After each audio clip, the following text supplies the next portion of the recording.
Parents को convince कैसे करेंगे? तो पेरेंट्स को कन्विंस करने का सिंपल सा रास्ता है कि आप ये 2 चीजें उनके लिए फॉलो कर लो कि पहली तो आप कोई गलत चीजों में ना पड़ो, सबसे बेस्ट अपने दोस्त या ये सब कुछ अच्छे बढ़िया से, ये तो जो कॉमन चीज होती है। दूसरा जो उनकी डिमांड है कि भाई आप पैसा कमा के या नंबर्स, क्योंकि इंडियन मेंटालिटी के जो पेरेंट्स होते हैं, इंडियन जो पेरेंट्स होते हैं, उनकी मेन चीज होती है कि नंबर्स दिखने चाहिए। अब वो नंबर्स कहाँ से शुरुआत होती है? स्कूल से शुरुआत हो जाती है। स्कूल में कितने परसेंटेज आए वो नंबर है, जॉब लगने के पैसा कितना कमा रहा है वो नंबर है। उनको नंबर से फर्क पड़ता है। बिल्कुल। अब अगर उनको लग रहा है कि मेरा बच्चा 25 साल का हो गया है, कुछ नहीं कर रहा है, तो ऑफ कोर्स वो बोलेंगे ना सही बात है कि भाई क्या कर रहा है। सही बात है। लेकिन अगर वो 25 साल में अगर आप उनको वो नंबर दे दोगे, हाँ, तो वो शायद 1 महीना 2 महीना उनको प्रॉब्लम होगी, उसके बाद नहीं होगी। रही बात मेरे केस में ऐसा था कि मैंने इंजीनियरिंग की 2018 में, मैं पास आउट हुआ, सॉफ्टवेयर इंजीनियरिंग की मैंने। उसके बाद मैं 2017 से मैं जॉब करने लगा था, तो मैंने इंटर्नशिप की एक कंपनी में। देन 2018 में ऐसा हो गया था कि ऑफ कोर्स प्राइवेट कॉलेज था, तो प्लेसमेंट्स वगैरह का इतना अच्छा था नहीं। तो जब प्लेसमेंट हुआ तो उसके बाद में एक कंपनी में प्लेसमेंट हुआ, स्टार्टअप थी, जहाँ पे मेरे को बहुत कुछ सीखने को मिला।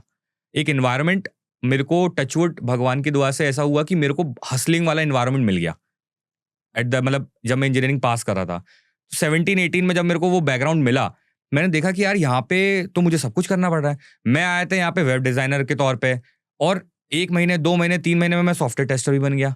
मैं यहाँ डेवलपमेंट कर रहा हूँ, मैं यहाँ पे टेस्टिंग भी कर रहा हूँ, सब कुछ कर रहा हूँ मैं। तो वो चीज एक मेरे अंदर एंड टू एंड आ गया था कि भाई कई बार तो मैंने क्लाइंट से भी बात करी, कई बार तो ऐसा हुआ कि मैंने लोगों को पढ़ाया भी, केटी भी दे रहा हूँ, नॉलेज भी ट्रांसफर कर रहा हूँ। तो ये सारी चीजें जब मैंने करी ना, तो ये वो एक हो गया था कि एक मतलब एट द एज ऑफ 17, मतलब 2017-18 में पास आउट होने के बाद में वो माइंडसेट मेरा अच्छा बन गया। पैसे वगैरह इतने नहीं मिलते थे, 3,000-4,000 रुपए इंटर्नशिप के टाइम पे मिलते थे। जब जॉब वगैरह का उन्होंने बोला था 7-8,000 रुपीज मेरे को सैलरी के टाइम पे बोला था कि ऐसा ऐसा होगा। लेकिन वो क्या है ना कि मैंने उस चीज को देखा नहीं, उसने सिखा बहुत दिया कि यार ऐसा है। अब वो भले कुछ भी सिखाया, माइंड से एक डेवलप कर दिया था। उस टाइम पे शुरू से ऐसा था ना कि मेरे को यूट्यूब पे वीडियोस बनानी है, बिकॉज मैं शुरू से टेक के लिए जीता हूँ। मेरे लिए टेक सब कुछ है। मेरे को एक रूम, ये जैसे आपका पॉडकास्ट रूम है, यहाँ मुझे छोड़ दो, टेक के साथ में छोड़ दो, मैं 2 दिन बिना खाए पी रह सकता हूँ अगर मेरे पास अच्छे laptops, computers, mobile phones, gadgets वगैरह हों। तो मैं उस लेवल का क्रेजी हूँ इन चीज़ों के लिए, टेक के लिए। क्योंकि होता है ना आपके घर में एक ना कोई होता है इंसान कि जिसको फोन लगा के बोलते हैं यार ये फोन लेना है मेरे को इतने का, बता कौन सा लूं। तो वो इंसान मैं था अपने घर का, है ना। तो वो ऐसा होता है, तो वो शुरू से एक था। और बेस्ट पार्ट ये थी कि मैं दूसरों को एक्सप्लेन कर लेता था अच्छे से कि यार ये है, ऐसा ऐसा करना है। क्योंकि मैं पहले पूछता था पैसे, प्राइस मतलब बजट कितना है, बोलता था यार मेरे को 5,000 में मोबाइल चाहिए। हाँ, तो फिर मैं एकदम ऐसे डेडिकेटेडली चले जाता था ना उस चीज में कि यार बंदे का बिल्कुल नुकसान नहीं होना चाहिए, एकदम सही चीज होनी चाहिए। मतलब उससे मेरे को रिटर्न में कुछ नहीं मिलना। हो सकता है कि वो मेरा काम नहीं करे, मोबाइल खराब हो जाए, मेरे को गाली मिलनी है लेकिन फिर भी वो डेडिकेशन के साथ एक्सप्लेन करता था, और टचवुड 99% वो लोग कन्विंस हो जाते थे कि यार ये सही बोल रहा है। तो और उसके साथ साथ में रिसर्च करना, एक्सप्लोर करना कि भाई क्या नई टेक्नोलॉजी आई है, क्या नया निकाला है, किस कंपनी किस चीज़ में काम कर रही है, सबसे बेस्ट टेक्नोलॉजी कंपनी कौन सी है। तो ये सब चीज़ों को लेके था। फिर सॉफ्टवेयर इंजीनियरिंग में भी था मैं, तो हमेशा से टेक को लेके था। तो 2017 जब मैं कॉलेज में 3rd ईयर में, मैंने वीडियोस बनाना चालू की। फर्स्ट वीडियो बनाया मैंने जिसमें फेस नहीं दिखाया अपना। मेरे को फोन रूट करना बहुत पसंद था उस टाइम पे, रूट करना बहुत अच्छा लगता था, फोन को कस्टमाइज करना चलता था। तो उस टाइम के जो टेक क्रिएटर हैं, मोस्टली टेक क्रिएटर्स ने अपना करियर ऐसे स्टार्ट किया है, फोन को रूट करना। उसमें साइनोजन मोड उस टाइम के चलते थे, पिक्सल रोम चलती थी, वो सब डाल देना। 10,000 के फोन में रेडमी नोट 3 करके एक फोन हुआ करता था, वो मेरे मम्मी के लिए दिलाया था उस टाइम पे पापा ने। तो उसको रूट कर दिया, उस पर एक वीडियो बनाई टूटी फूटी इंग्लिश में, क्योंकि मुझे ऐसा लगता था कि यार इंग्लिश में वीडियो बनानी पड़ती है। कोई नॉलेज नहीं, क्योंकि बैकग्राउंड में कोई है ही नहीं ना। या प्लीज डिस्क्लेमर दे दीजिए कि कोई रूट ना करे, नहीं तो वारंटी खत्म हो जाएगी। अब तो वो खत्म ही हो गया, अब तो वो कम्युनिटी वो रहा ही नहीं जमाना कि अब रूट वूट का चला गया सिस्टम खत्म। लेकिन उस टाइम पे हम लोग करते थे, लोगों को देखना ही पसंद था। इंग्लिश में टूटी फूटी मैंने वीडियो बनाया। मुझे आज भी याद है कि ये टेबल थी, ट्राइपॉड वाइपॉड था नहीं, एक सेल्फी स्टिक थी जो मेले में मिलती है ना। उस टाइम पे मैं बेसिकली अपने बारे में थोड़ा बताऊं तो मैं भोपाल में इंजीनियरिंग के टाइम में आया हूँ, स्कूल के टाइम पे आया हूँ, 2012 में आया हूँ मैं यहाँ पे। उससे पहले मैं बेरसिया में रहता था। बेरसिया जो है वो यहाँ से 40-45 किलोमीटर दूर एक टाउन है जी, जहाँ पे मेरी मम्मी की पोस्टिंग थी जी। तो वो एक छोटा सा टाउन था जी, जिसको मतलब एक सिंगल रोड से कनेक्ट है वो सिटी, मतलब कि भोपाल और वो जी। तो बेसिकली बैरसिया जो है वो मध्य प्रदेश की एक काफी बड़ी तहसील है, जी इसके अंदर बहुत सारे आते हैं गांव वगैरह। जी तो मैं वहां पे पला बड़ा हूँ, जी तो वहां पे मेला लगता था, वहां पे एक सेल्फी स्टिक ली थी मेरे को अच्छे से याद है, तो उसको ऐसे पैर में के बीच में दबा के फोन लगा के दूसरा, अरे बाप और रे हाथ से ऐसे ऐसे कर रहा हूँ और बोले जा रहा हूँ, और पसीना आ रहा है, गर्मी में बोल नहीं सकते, माइक था नहीं, तो मोबाइल के बिल्कुल पास में जाके बोलना पड़ रहा है। एडिट करी, सब करी, दोस्तों के साथ बैठ के, एक मेरा फ्रेंड था उसके साथ में बैठ के हमने चैनल का नाम डिसाइड किया, कुछ नहीं, एफर्ट लगाया ही नहीं कुछ भी, कि भाई टेक की बात करेंगे, गैजेट्स की बात करेंगे, प्लस लगा देते हैं बीच में, टेक प्लस गैजेट। टेक भी और हाँ, गैजेट दोनों की बात हो दोनों की बात हो रही है, टेक भी बात करूंगा, गैजेट्स भी प्लस लगा देते हैं, लेट चल ठीक है बढ़िया है। वीडियो डाल दिया और किसी को नहीं बताया, ना पेरेंट्स को बताया ना किसी को बताया। देन वो पोस्ट हमने यूट्यूब पे वीडियो डाला, और उसके बाद में वो वीडियो मतलब 1 महीने 2 महीने के लिए वो भूल गया मैं, इवन मैं पासवर्ड भी भूल गया था अकाउंट का अपना, ऐसा हो गया था। मैं कॉलेज आ गया, कॉलेज में फिर दोस्तों को किसी को नहीं बताया कि मैंने ऐसा कर रहा हूँ, मैं एक वीडियो और डाला, 2 वीडियो और डाला। तो जब मैं वापस अपने होम टाउन आया, मतलब बैरसिया आया, तो वहाँ पे मेरे उस फ्रेंड ने बोला कि यार वो तेरी वीडियो पे तो 15,000 व्यूज़ हो गए।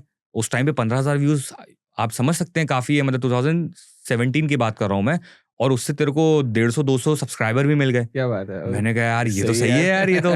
और अब वो 10,000 व्यूज आ गए, वॉच टाइम वगैरह मेरा उस टाइम पे ऐसा होता था, 4,000 वॉच टाइम होता था और 1,000 सब्सक्राइबर चाहिए होते, तो मेरा वॉच टाइम तो वहीं कंप्लीट हो गया था। तो मैंने कहा चलो यार इसको करते हैं धीरे धीरे, तो ठीक है। फिर फेसलेस वीडियोस बनाना चालू किया, किसी को नहीं बताया, ना घर पे, अपने रूम में रहता था, चुपचाप से कॉलेज से आया, ये वीडियो बनाई, एडिट करा, लैपटॉप था उस टाइम पे, वंडरशेयर से एडिट करा, डालता गया। जैसा फिर आपने बोला ना कि आपके फ्रेंड ने आपको बताया कि उनके पास एल्गोरिदम ने पहुंचा दी, सेम मेरे साथ हुआ। कॉलेज में फिर दोस्तों के पास वीडियो पहुंच गया, अरे नमन तू तो वीडियो डालता है यार, अच्छी बनाता है तू। मैंने उस टाइम बनाई थी best Bluetooth earphones under 1,000 rupees, ऐसी एक वीडियो बनाई थी मैंने। तो वो वीडियो बड़ा वायरल चला गया था, 4-5-6 लाख व्यूज आ गए थे उस पर। तो वो वीडियो बड़ा वायरल गया, तो उसके बाद में फिर ऐसा ऐसा होता गया, फिर लोगों को पता पड़ता गया। टचवुड बाय गॉड ग्रेस मैं ये बोलूंगा कि मेरे आसपास के लोगों ने ना मुझे एकदम ऐसा एक्सट्रीमली जज नहीं किया, मतलब ऐसा होता है ना कि ये क्या कर रहा है, ये क्या कर रहा है, मेरे आसपास के लोगों ने उस टाइम पे नहीं किया, टचवुड। चाहे फिर कोई भी हो, फिर पेरेंट्स को भी पता पड़ा, फिर बाद में जॉब लगी, फिर जॉब के बाद में मेरा थोड़ा कम हो गया, उस टाइम पे मैंने ध्यान नहीं दिया। फिर जॉब होने के बाद में 2019 या 20 में मेरे को आया यार फिर से करते हैं, फिर जॉब के साथ में ये चीज़ चालू करी। तो सुबह मैं निकलता था अपने घर से 8 बजे, 9:30 बजे ऑफिस पहुंचता था, 10 बजे तक स्टार्ट होता था ऑफिस, 8 साढ़े 8 बजे ऑफिस खत्म करके फिर मैं जाता था, आपने एमपी नगर देखा है, एमपी नगर से वो एकदम एंड ऑफ द भोपाल, वहाँ पे मेरा घर था, वहाँ जाता था, 9 बजे पहुँचता था, खाना खाता था, फिर उसके बाद खाना वाना खाने के बाद वीडियो शूट करी, 3 बजे तक 4 बजे तक मैंने एडिट करी, और फिर उसके बाद 2 घंटे 3 घंटे की नींद लेके फिर सुबह, और ये किया 1.5-2 साल। 1.5-2 साल पूरा ऑफिस के टाइम में, क्योंकि 18 में जॉब लग गई थी, 18 के बीच में मैंने चालू कर दिया था, 19-20 फिर उसके बाद कोविड से पहले तक यही किया, ये मतलब यही करता था, यही रूटीन था। इवन मेरे घर के साइड में वाईफाई भी नहीं था, मतलब मेरे को एज अ टेक क्रिएटर लोग जानते होंगे, लेकिन मैं वाईफाई के लिए तक तरसा हूँ, मतलब उस लेवल का हसल किया है मैंने। जैसे आपने बोला था ना अचीवमेंट वाली, और आपने एक और पॉइंट बोला था कि लोग तो बोलते हैं अरे इसको तो ये मिल गया, पर हसल नहीं मालूम। उस टाइम पे वाईफाई का दिक्कत था, खिड़की पे एक जगह स्पॉट मिलता था मेरे को इंटरनेट का, उस टाइम पे फिर जियो ने फ्री कर दिया था इंटरनेट किया, जियो का था, तो वहाँ पे एक कोने में नेटवर्क आता था, वहाँ मोबाइल लगाते थे और जो भी इंटरनेट से रिलेटेड चीजें चाहिए थी, मतलब मैं आपसे मालूम पूरा कनेक्ट कर पा रहा हूं। तो वो लगाने के बाद फिर बाद में वाईफाई अपलोड नहीं, अब फाइल 1 GB की बन जाती थी, क्योंकि अपलोड एडिट करके, तो सब कुछ करने के बाद अपलोडिंग पे लगा के बाद ऑफिस जाता था, और बिना बताए ऑफिस में वाईफाई से वीडियो को पब्लिश करता था। तो ये प्रोसीजर मेरा चला 1-1.5 साल। फिर मेरे को 1-2 ब्रांड ने मेरे को अप्रोच किया, ईयरफोन्स वगैरह दिए, मैंने कहा यार ये क्या है यार, फ्री में चीजें मिलती है। चाइना से एक आया था बंदा, उसने मेरे को ईमेल किया, मुझे लगा स्कैम कर रहा है ये, तो मैंने उसको अपना ऑफिस का एड्रेस दे दिया। 1 महीने बाद मेरे पास ईयरफोन आए, एक 3,000-4,000 रुपए के। मैंने कहा ये तो बड़ा सही काम है यार, ये तो मजा भी आ रहा है इसमें करने में। तो वो ऐसे पैशन और होता गया, और वो टेक के लिए जीना ही था, टेक करना ही है, तो कभी आया ही नहीं हसल।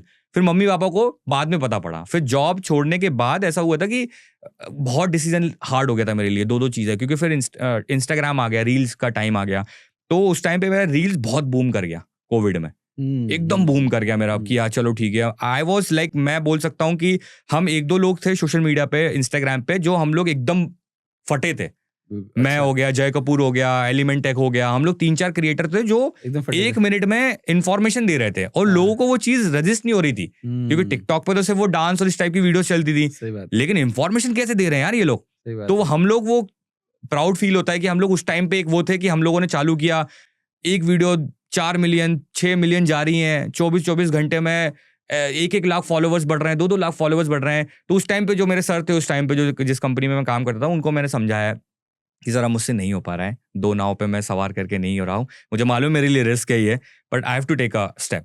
तो उन्होंने सब अच्छे से समझाया कि तू एक काम कर।